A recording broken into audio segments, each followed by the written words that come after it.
This is a subject that is very touchy because of certain principles in our society with illegal and legal terms, as well as religious beliefs, and rearranging all those paradigms and putting it all together and coming to a conclusion. Okay, there's this YouTuber. I'm not trying to talk mess about anybody. Just be cool. There's a dude who is pretty much saying, let me just play the tape. And you got some people on Facebook that are online, different sites that going back and forth saying it's not wrong to get high. And you got people, one person on YouTube, he got thousands of subscribers. Okay, he was sitting there on the Shabbat one time and he was telling the people, all these thousands of people that was watching at that time, okay, he was telling them that it's okay to get high. It's okay to use marijuana. And because of the respect that these people have. Okay, he's pretty much denouncing the use of marijuana. The thing is, the word marijuana is pretty much a legal term. It is to classify or to demonize a certain herb that was originally named cannabis. So there, he's actually kind of fallen on his sword, because you don't find the word marijuana in anything, any of the scriptures. What we find is quanabashim, but that's for another topic. But this video will be for another lesson, and we'll get to it, and I'll explain why. As we watch this video, he's kind of, giving us the speech as to why he thinks it's wrong, but he's not really quoting from the scripture as of now. But when we hear him read something, we're going to go ahead and cut it, because that's my approach now. If you have a doctrine and you're using a scripture and it's not working for you, I'm going to point it out, and then we can go from there. For this man, okay, they took his word, and many of those people that follow that ministry right now are still smoking and getting high. This person himself admitted that he never even got high. But watch one of his friends use it and watch how they was able to maintain themselves. Therefore, he made an opinion off of something he never tried before, never had the experience of choking, never had the experience of coughing, never had the experience of seeing red eyes, looking at himself in the mirror, none of those things, but just went off the fact that somebody that he knows goes to work, handles his business, comes home, smokes a little joint, and he takes care of his things, and everything is just fine with him. So all those people that heard that message, to this day, a nice amount of those people are still getting high as we speak, because they heard a so-called Hebrew teacher tell them that it is okay to get high. So I'm here to come against that madness today, because many of our people are not being who the Most High Yah has called them to be, because they're holding on to this crust, they're holding on to this addiction, and they're putting it over the Most High Yah. Let's go to Bereshit chapter 1. Okay, he's going to go to Genesis chapter 1, verse 29. Now, through the Spirit of the Most High, me and one of the other Akim, who I respect, he helped me find this. Shalom, the brother Ira. He's going to go ahead and read Genesis chapter 1, verse 29. Let's get it. Genesis chapter 1. And let's go to this scripture right here, because people will say, well, the herb is good. All right? Let's talk about this herb for a minute. Let's go to Bereshit chapter 1, and we're going to go to verse number 29. And it says, and Elohim said, I have given you every plant that yields seed that is in the face of the earth, every tree whose fruit yields seed, to you it is food. It is food. Verse number 30.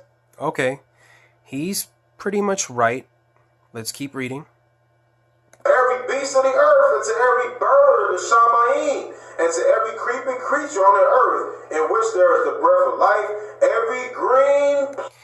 You noticed he said beasts before. He was correct. Let's keep going. Plant is for food. Let me rewind it. And the breath of life, every green, and to every creeping creature on the earth, Okay, let's start it over because we're gonna really dissect this. And it says, and Elohim said, I have given you every plant that yields seed that is in the face of the earth, every tree whose fruit yields seed, to you it is food. It is food. Verse number 30, to every beast of the earth, and to every bird of the Shamayim, and to every creeping creature on the earth, in which there is the breath of life, every green plant is for food, and it came to be so. Let me get that in the King James real quick. All right. Now notice, he said in the first version that it is for food, which is correct. Now he's going into the KJV. Let me get that in the King James real quick. All right. Bereshit chapter 1, verse 29. Genesis chapter 1 and 29. It talks about it being the green plant and the hallelujah scriptures. I want to give you something that you're more familiar with. Genesis chapter 1, 29. And Yah said, behold, I have given you every herb bearing seed, which is upon all the face of the earth, and every green tree, in which the fruit of the tree yielding seed, to you it shall be for meat. Wrong. NIV. Then God said, I will give you every seed-bearing plant on the face of the whole earth, and every tree that has fruit with seed in it. They will be yours for food. The New Living Translation. And God said, look, I have given you every seed-bearing plant throughout the earth, and all the fruit trees for your food. The English Standard Version. And God said, behold, I have given you every plant yielding seed that is on the face of all the earth, and every tree with seed in its fruit. You shall have them for food. The New American Standard Bible. Then God said, behold, I have given you every plant yielding seed that is on the surface of all the earth, and every tree which has fruit yielding seed, it shall be food for you. We're going to skip the King James for now. Okay, this is the Christian Standard Bible. God also said, look, I have given you every seed-bearing plant on the surface of the entire earth, and every tree whose fruit contains seed. This will be food for you. The Contemporary English Version. I have provided all kinds of fruit and grain for you to eat. Okay? The Good News Translation. I have provided all kinds of grain and all kinds of fruit for you to eat. Holman Christian Standard Bible. God also said, look, I have given you every seed-bearing plant on the surface of the entire earth, and every tree whose fruit contains seed. This food will be for you. God also told them, look, I have given you every seed-bearing plant that grows throughout the earth, along with every tree that grows seed-bearing fruit. They will produce your food. The NET Bible. Then God said, I now give you every seed-bearing plant on the face of the entire earth, and every tree that has fruit with seed in it. They will be yours for food. The New Heart English Bible. And God said, look, I have given you every plant yielding seed which is on the surface of all the earth, and every tree that bears fruit yielding seed, it will be your food. Okay? The God's Word translation. God said, I have given you every plant with seeds on the face of the earth, and every tree that has fruit with seeds. This will be your food. The JPS Tanakh. And God said, behold, I have given you every herb yielding seed, which is upon the face of all the earth, and every tree in which is the fruit of a tree yielding seed. To you it shall be for food. The New American Standard Version. 1977, and God said, "Behold, I have given you every plant yielding seed that is on the surface of the earth, and every tree which has fruit yielding seed, it shall be food for you." The Jubilee Bible, and God said, "Behold, I have given you every grass bearing seed which is upon the face of all the earth, and every tree in which is the fruit of a tree yielding seed, to you it shall be for food." The King James 2000. Check this out. And God said, "Behold, I have given you every plant-bearing seed which is upon the face of all the earth, and every tree which has seed in its fruit, to you it shall be for food." American King James Version. Okay, this is another King James Version.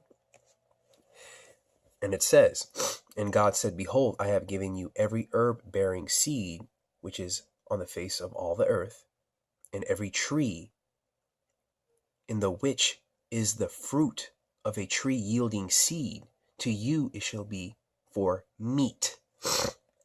That's wrong. That's completely wrong. And we're gonna prove why that's wrong. Okay? American Standard Version. And God said, "Behold, I have given you every herb yielding seed which is upon the face of all the earth, and every tree in which is the fruit of a tree yielding seed, to you it shall be for food." Correct. Is a different version. And God said, "Behold, I have given you every herb bearing seed upon the earth, and all the trees that have in themselves seed of their own kind, to be your meat." That is completely off. To be your meat? Okay. And God said, "Behold, I have given you every herb producing seed that is on the whole earth, and every tree in which is the fruit of a tree producing seed, it shall be food for you." Correct. English Revised Version. And God said, "Behold, I have given you every herb yielding seed which is upon the face of all the earth, and every tree in which is the fruit of a tree yielding seed, to you it shall be for meat." Wrong.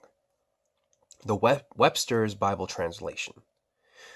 And God said, "Behold, I have given you every herb bearing seed which is upon the face of all the earth, and every tree in which is the fruit of a tree yielding seed, to you it shall be for food."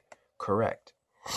And God said, "Behold, I have given you every herb yielding seed which is on the surface of all the earth, and every tree which bears fruit yielding seed, it shall be yours, it shall be your food."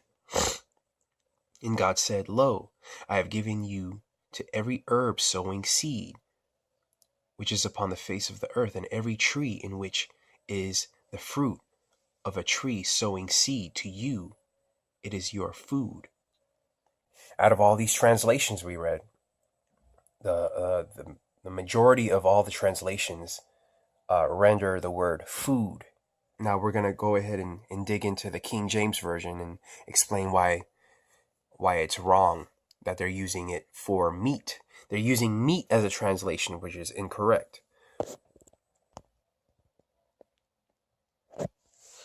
Okay.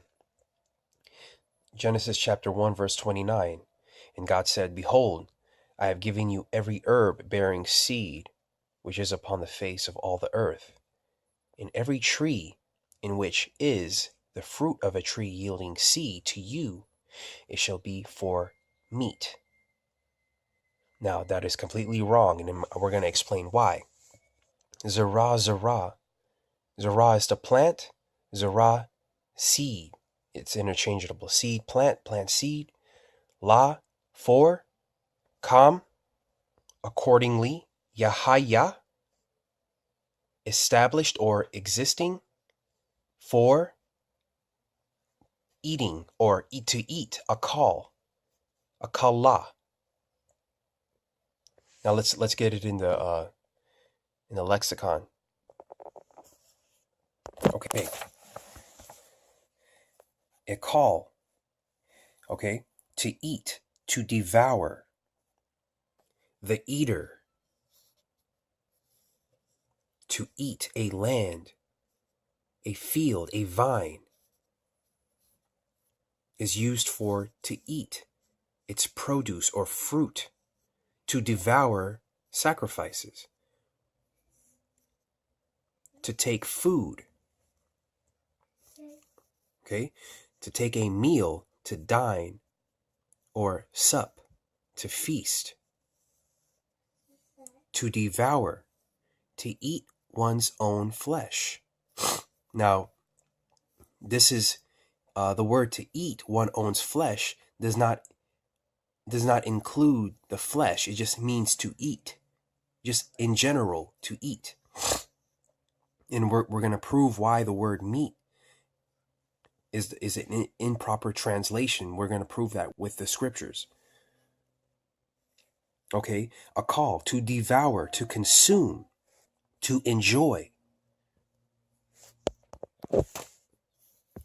And we're still under a call to taste, to diminish, to lessen, to take from, to be eaten. Yeah, a call to eat up, to consume, to give, to eat, to feed. Okay, a call to eat anyone's pieces,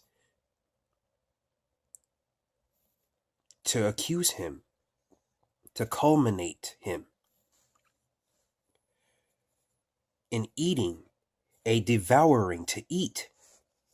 Everyone according to his eating. Food, especially corn, grain, meal, provision. Food, of the food of wild beasts.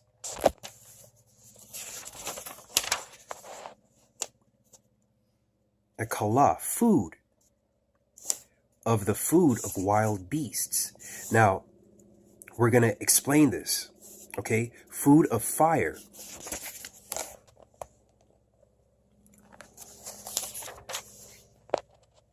And this is key. A kala, food, of the food of wild beasts.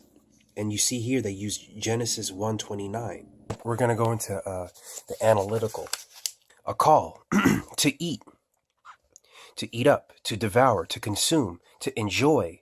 The columns occupied, to be eaten, also to be fit for food. We're going to get back to this.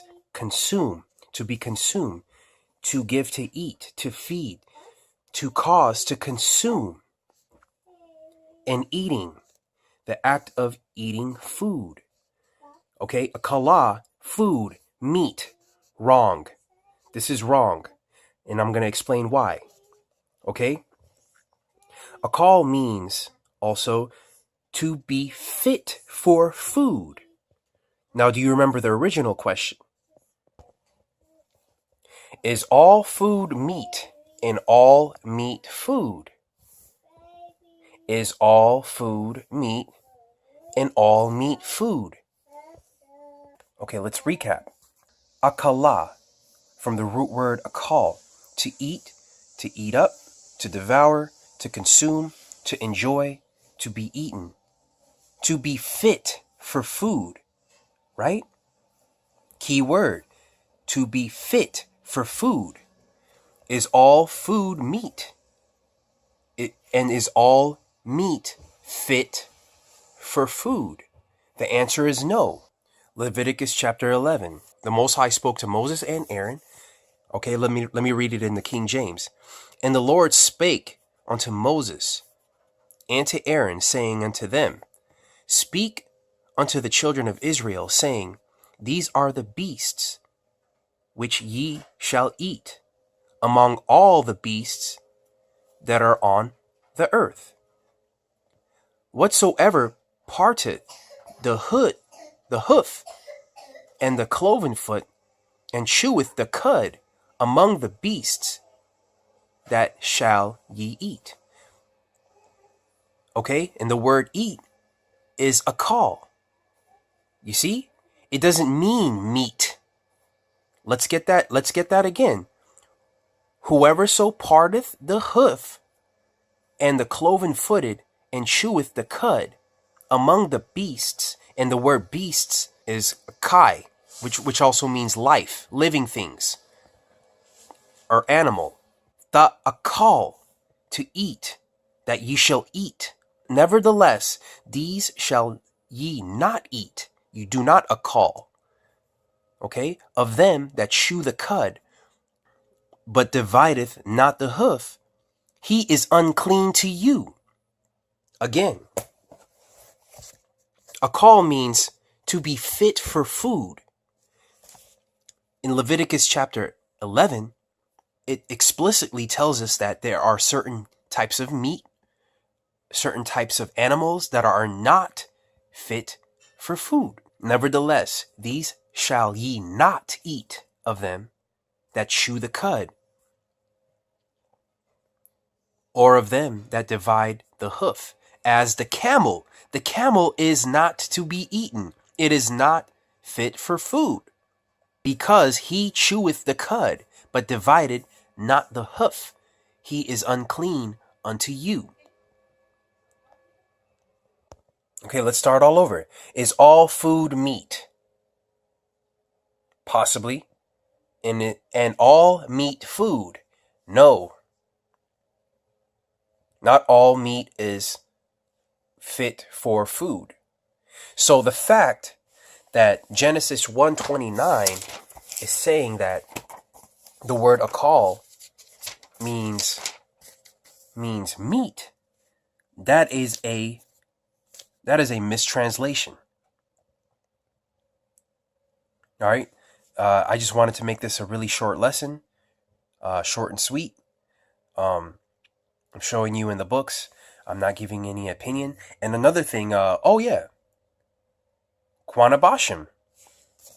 Let's read 129. And God said, behold, I have given you every herb, that's including Quanabashim, or cannabis, bearing seed. Quanabashim, cannabis, bears seed, which is upon the face of all the earth. Yes, in Russia, Quanabashim grows everywhere. When my brother came from Russia, he was surprised we had to pay for this stuff. It's everywhere. You just go to the field and you can grab it. There'll be so much of it that you don't know what to do with it. And every tree in the which is the fruit of a tree yielding seed, to you it shall be for food, not meat. Now you saw it. I showed you with the books, and I showed you with all the other translations. I would say 90% or 95% of all the translations use food instead of meat. It's only the King James, the two King James version, and one other version which was not a King James. They were trying to be authentic to the King James version, and they use meat. Meat is not the word for food. Now, we can go further. The word meat or flesh is bashar. Let's read. Exodus chapter 12, verse 43. And the Lord said unto Moses and Aaron, this is the ordinance of the Passover. There shall no stranger eat of, but every man's servant that is bought for money, when thou hast circumcised him, then shall he eat thereof. A foreigner and an hired servant shall not eat thereof. In one house shall it be eaten. Thou shalt not carry for it out of the flesh abroad out of the house, neither shall ye break a bone thereof. And all the congregation of Israel shall keep it. The word flesh, which is the proper term for meat that is suitable for consumption, is bashar. Now let's look at bashar in the lexicon. Bashar, to announce, declare, to bring, tell good tidings, to receive good tidings or good news. reward for good tithings, flesh, body, all creatures, or animate beings. All right, we're going to look at the Gesenius. Bashar, okay? To be joyful, cheerful, especially in receiving glad tidings. To gladden with good tidings. To be that of beauty, fair, beautiful, since a face is made more beautiful by joy and cheerfulness. Good, fair, joyful. Okay? The face of a cross, an angry person, is disfigured, hence the external skin of man. Flesh. The external skin of man. Flesh. In which a person's beauty is perceived. Bashar, to make anyone cheerful with glad tidings, to bear glad tidings, to announce. Bashar, good news, a messenger of good news, especially of peace, to receive glad tidings. Bashar, flesh, okay? Exterior skin, and metaphor, the human race. Well, there is no race, but for what we're reading here, a signification which is taken from flesh of the living body, whether of men or of beasts. We saw in Exodus chapter 12, the Passover, they were using the flesh of the lamb. My bone cleaveth to my skin, bashar. Okay, used of the flesh of cattle, which is eaten. Okay, used of the flesh, the bashar of cattle, which is eaten. So this is the real term for meat or flesh. It's not a call. Again, it is not a call. A call means food and to be eaten and consumed. Flesh is bashar. Bashar is flesh. More generally, for the whole body of all living creatures. Call bashar, all living creatures, all men, the whole human race. So that's all I have for this video. All praises to Yahweh, who is a God. And for edification purposes, I hope you get something from it. If you have any questions, you can hit me up on the comment board. Shalom.